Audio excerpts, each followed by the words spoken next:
everyone, and welcome to the scenario survey review for the fall session of 2016. There are a few things I'd like to go over now and give you a sense of how this will work and how you might best utilize this video to aid your studying.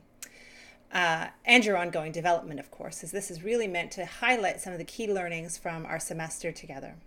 So one piece that's important here is you may decide that it would be best for you to complete the survey one last time, so just so you have your guesses in front of you, just to remember what you selected most recently when you filled out the survey a second time, as a way of seeing where you are now explicitly, because what I'm going to give you are the summary results, the results across individuals. So you might want to gain a sense of what were the things that you decided were accurate.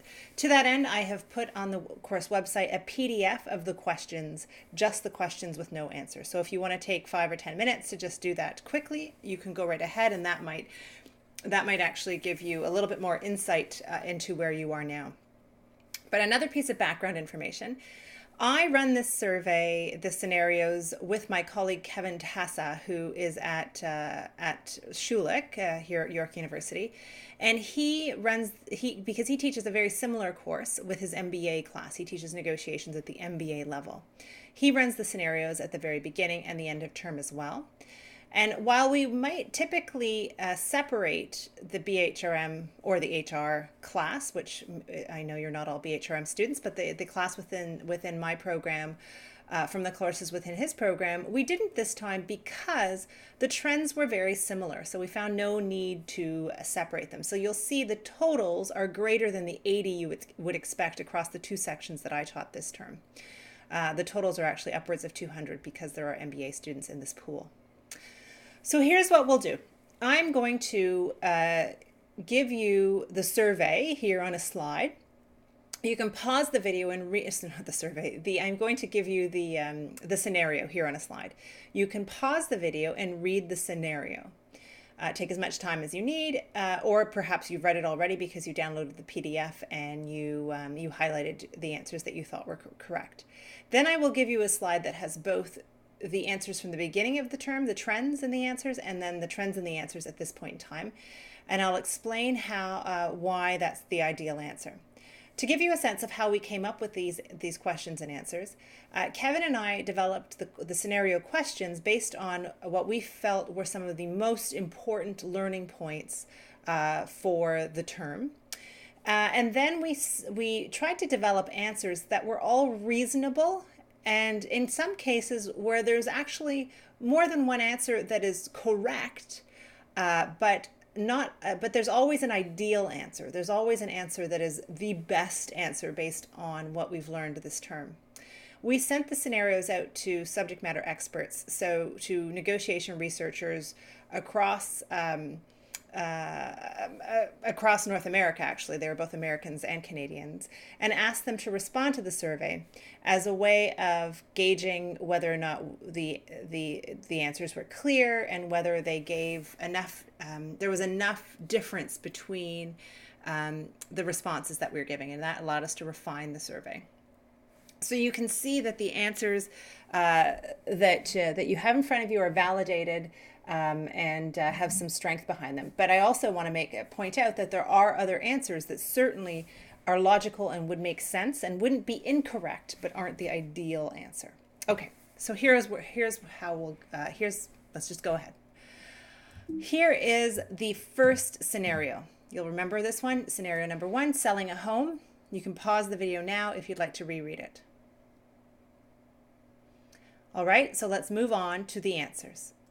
The first question, in your opening discussion, what information about Alex would help you secure a better deal? At the beginning of the term, the most favorable, or the most favored rather, answer was her sense of urgency.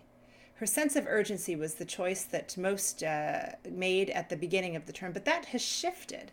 And at the end of the term, we see that the choice is an understanding of why she needs the home. And that shift actually is a good one. That shift represents our development of an understanding that the thing that will help you most in a negotiation is if you understand the interests of your counterpart. If you understand what they really need, that will help you to be able to create the most persuasive arguments. It'll help you to know what kind of deal you need to put in front of them. So the answer is indeed an understanding of why she needs the home. Question number 2. For this question, assume Alex offered $300,000, then $305,000, and finally $310,000. You believe she would be willing to go a little higher. However, after the last offer, Alex stated that she made several generous offers and that her best deals are already on the table, and you should take it or leave it. How do you respond? At the beginning of the term, we had take 310 in good faith with, say, let's split the difference right behind it. At the end of the term, close to 50% say take the 310 in good faith. Again, that shift is in the right direction. That is the ideal answer. Take the 310 in good faith.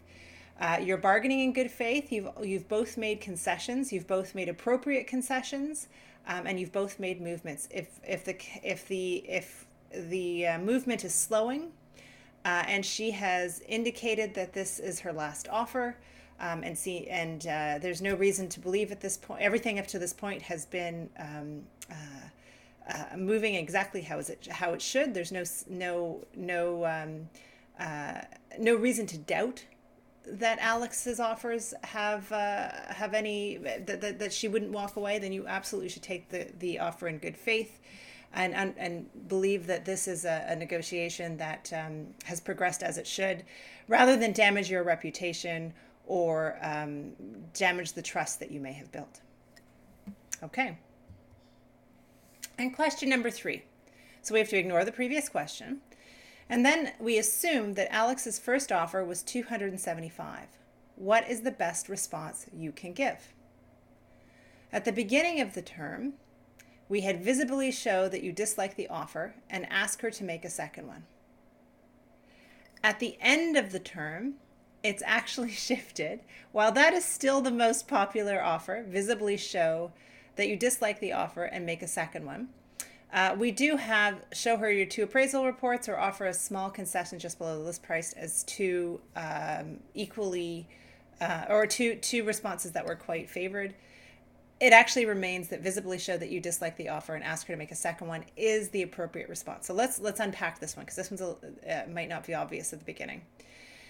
So Alex has made a low ball offer. This is an attempt to set an anchor that is far outside of the zone of potential agreement. We know when dealing with anchors, there are a few approaches that we can make. The best approach is to not put an offer on the table and to insist that she make a second first offer. That is what is represented in the 4th point here. So just let her know, I don't like this offer isn't, we're not even in the same zone here, and insist that she put down a second offer. That's what that 4th option is getting to. I think making a small concession just below the list price is not a good response, because then the anchor will take. The anchor will hold, and the value will be closer to her $275 than to a value that is important to you. Show her 2 appraisal reports, I think, actually could be a reasonable offer. It could be a reasonable response, because essentially it is encouraging her to reconsider her offer, but at the same time you want to. This doesn't explicitly say that you need her to put down a second offer. That's kind of the big point here. And the first one, say you can't be serious, is just you don't want to offend. That's kind of an offensive, a bit contentious. That response would be contentious. Okay, so let's look at the next question here. What is your best response to Alex's question about how you arrived at your price? Okay, so at the beginning of the year, we had we mentioned the 2 factors that support a high price. Actually, this question's a longer one, but on this slide, I think I should point that out, because I think with this short question, you don't get all the nuances. Take a look at the PDF. The question actually asks, Alex asks you to arrive at your price. Prior to the meeting, you spent a great deal of time doing background research, examining a number of different factors. This research included, but is not limited to, and then it lists a number of factors, like looking at historical property data, calculating average sales tax, considering national real estate trends, determining how your home ranks compared to the average home in the area, and so on. There are lots of things that you've done in order to establish your price. And then the question is asked, what is your best response to Alex's question about how you arrived at your price? So Alex has asked you, how did you come up with your offer price? And initially, people favored the mention two factors that support a high price. There was some shift away from that, but it remains the most popular answer at the end of the course, and indeed that is the correct answer. Mention the best two factors that support a high price. So this is about argumentation and putting forward your best arguments for your position. If this is your price, then you want to be able to put forth the best support for it. Okay, I hope that's helpful. That's your first scenario. This scenario is largely distributive. So really it's all about value claiming and how to claim value while still maintaining relationship and reputation.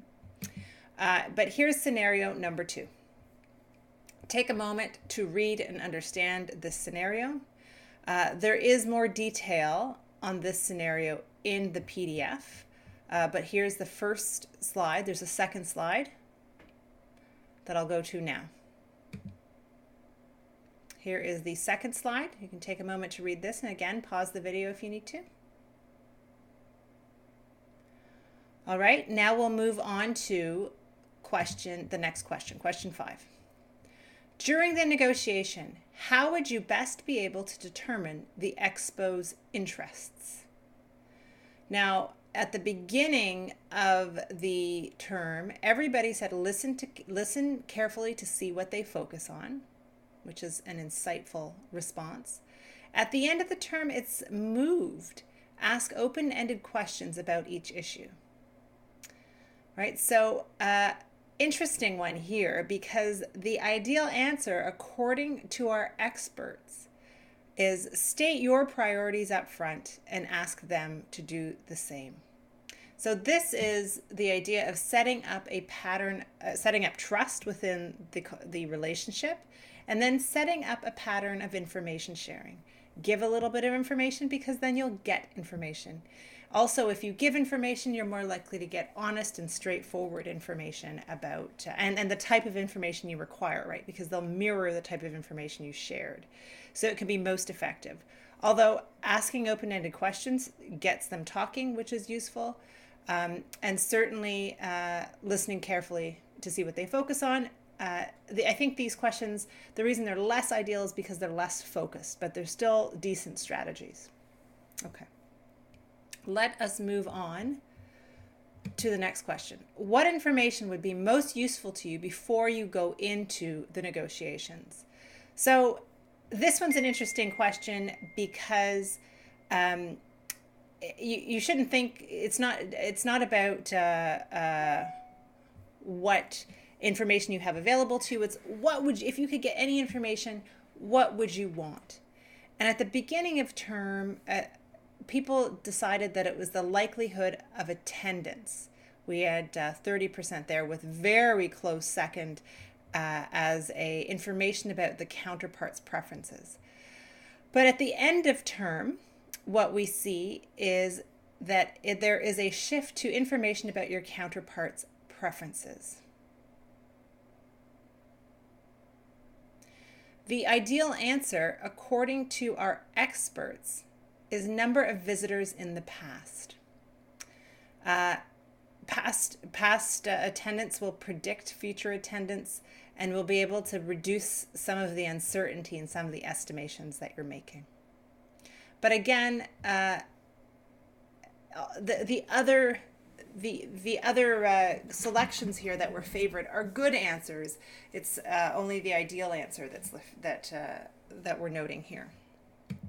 Okay, your main interest in this negotiation is, and then you have some answers here that you can read through. Take a minute to read through. So what are you really trying to achieve? At the beginning of term, people tended to believe that it was maximize number of sign-up memberships. And at the end of the term, we understand it to be maximize exposure. So that's great. It is maximize exposure. That is the ideal answer. That is what the priority here with this negotiation or with this scenario. If the Expo's opening offer is within your price range, what do you do next? Sorry, if the Expo is within your price range, what do you do next? At the beginning of term, we favored ask them to throw in more concessions on your most important issue. Towards the end of term, we have moved to propose an offer that includes all the issues, right? So packaging, putting things together, that is absolutely the correct answer. So the movement represents some learning in the course around how we negotiate using packages in order to maintain high levels of value within the negotiation. Excellent, excellent stuff here. And then here's some additional information that you receive about the Expo, and take a moment to review this. Okay, then you're asked, in light of this new information, what is the best way to reconcile the disparity between your expectations and their expectations? Well, prior to the term, the majority was ask where they get numbers from, right? So ask where they get their numbers from. So if you're trying to reconcile this difference in expectations, at the beginning of term, we believed it was around trying to figure out, well, where are you getting your information, validating the information. At the end of term, there's a bit of movement, so you can look at the pattern for yourself, but now it's still ask where they get their numbers from, but we see a slight rise and offer them more revenue only if those numbers end up being true. That is actually the correct answer. So this reflects the use of contingency contracts, right? So if there's risk, if one party is certain about numbers, the other party is not so certain about numbers, or you have differences in expectations, you can bet on those expectations. This is much like what you did in Mighty Pet, where the manufacturers believed that they could meet the variance quality on the product, but because of past experience, the Mighty Pet people were less confident. So you put into some sort of clause in your contract around variance and termination of contract. You can do a very similar thing here, where you if the expectations are met, then everybody gets higher revenue, you share that revenue. If the expectations are not met, then perhaps you get some sort of rebate, right? Okay, and the final question for this scenario, the Expo reveals that another company has approached them to be a headline sponsor for all of their shows. They maintain that they would prefer to have you as the headline sponsor. You believe that they will have to offer a greater concession as a result. Which issue would be the best choice for you to concede on? So you have, at the beginning of term, you've identified it as free trials. At the end of term, we're far more certain. We're at 55%. And indeed, free trials is the correct answer. Okay, that one seemed to be one we had with confidence. Let's move on to scenario 3. This is Flower Mart. So if you want to take a minute to read this scenario, feel free to pause the video now. All right, when you're ready, we will proceed. So let us move on to the first question for this scenario. What could you do to best increase your bargaining power for the negotiation? So what do you do before the negotiation in order to increase your power? Before the term, we said it was contact other suppliers to to inquire about their pricing and options. At the end of the term, we have reinforced that this, and additional people have moved to this answer: contact other suppliers to inquire about pricing options. This is it's a wonderful shift. I'm glad to see that everybody is moving. A lot of people are moving there. This is a representation of your BATNA, your best alternative to a negotiated agreement. It's one of your primary sources of power within the negotiation. And if you are able to improve it prior to going into the negotiation, you improve your leverage and your likelihood of success. Excellent. The next question, what should your opening move be? At the beginning of term, we had emphasized your long-standing relationship. So this would be sitting down at the table and going on, we've been working together for a long time. I'm glad to have you as my partner, and so on.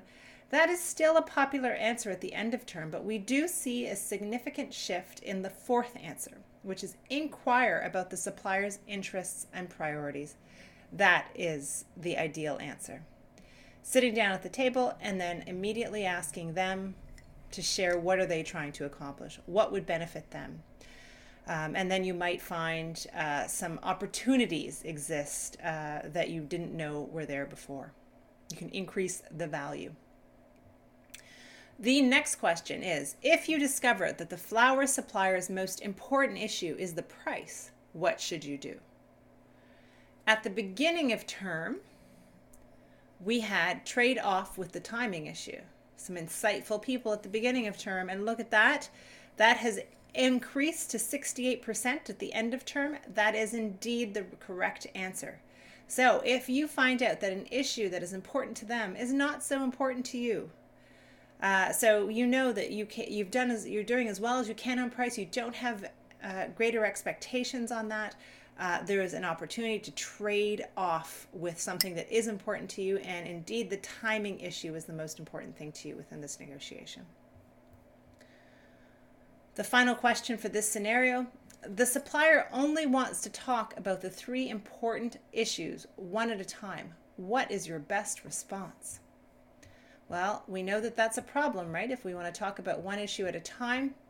At the beginning of the term, we had most people saying 44.88%, almost 45%, start with the most important issue, right? But we know that that could be problematic if we have lots of issues to deal with. We might miss something if we discuss one issue at a time.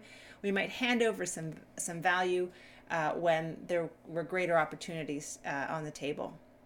At the end of term, this is a question where there has been the most significant shift. We see here that we need to make multiple offers that cover all 3 issues. So if this person is saying, I really want to talk about price, then you say, okay, yes, absolutely, but let's talk about price. But in order to make movement on price, I'm going to have to understand how you feel about delivery options, and then put, here's a package. Here's something that would work with me across all 3 issues. How do you feel about that? And you'd put more than one offer on the table so that they have lots to talk about, right? And that helps us to smooth our way to a deal. So the difference between make multiple offers that cover all 3 issues and respond with a package offer is that multiple offers gets you more information, right? Okay.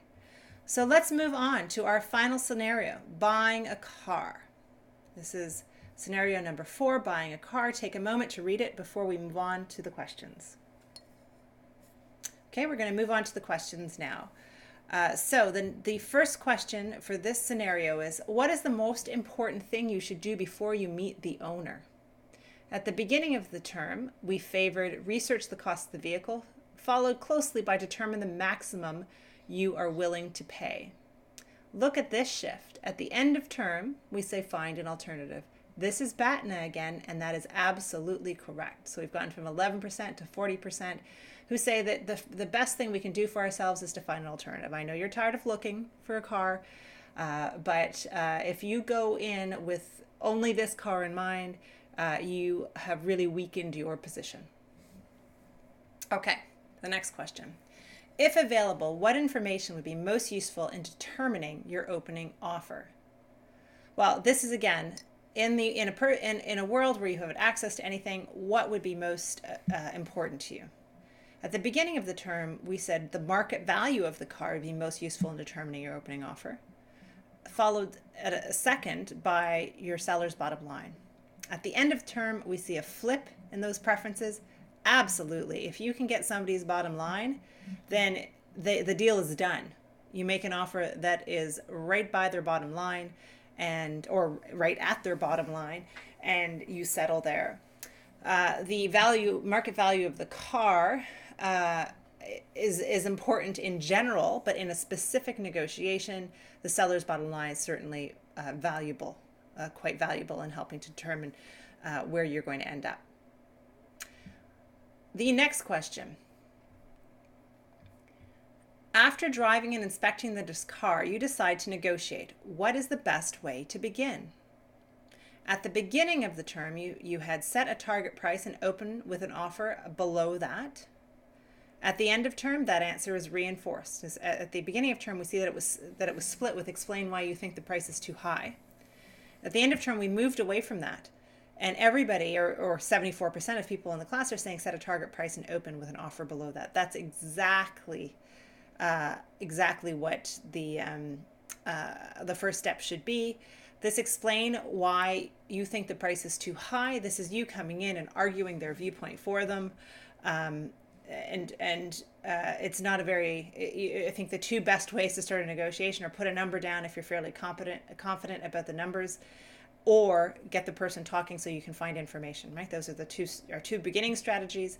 Neither of those is represented with why you explain why you think the price is too high. Finally, after much discussion, it becomes clear the owner will not drop the price any lower than $16,500. What should you do? Well, we have here at the beginning of term, take some time as the most favored response. And at the end of term, we have walk away and look elsewhere. That is an accurate shift. Absolutely.